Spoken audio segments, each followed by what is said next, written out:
طريقة إلغاء جميع اشتراكات في قنوات اليوتيوب.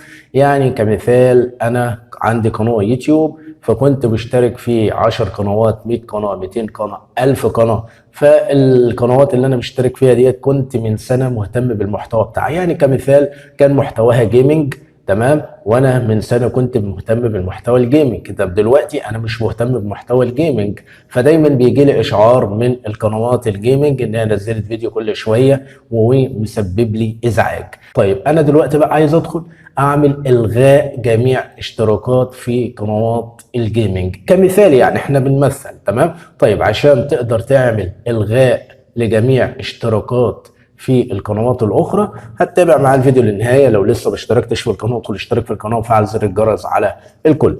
اول حاجه هتمسك الموبايل بتاعك، تمام، بالشكل ده كده، تمام.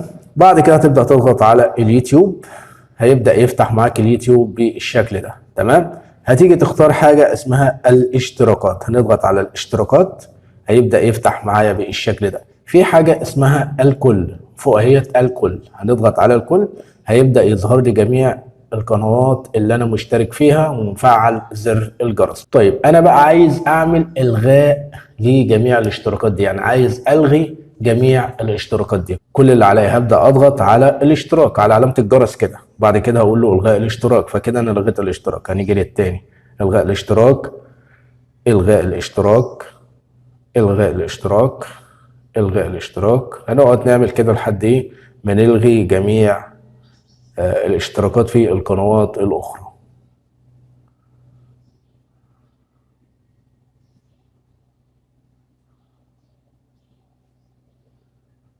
هنيجي للاخير ونقول الغاء الاشتراك. كده انا لغيت الاشتراكات. لو عملت ريفرش زي ما انت شفت كده، كده مفيش اي اشتراكات. لو رجعت تاني وضغطت على الكل، بكده انا عملت الغاء لجميع الاشتراكات في القنوات الاخرى بطريقه سهله وبسيطه. اتمنى لو عجبك الفيديو لا تنسى الاشتراك في القناه وتفعل زر الجرس على الكل، واشوفكم في فيديو جديد. سلام عليكم.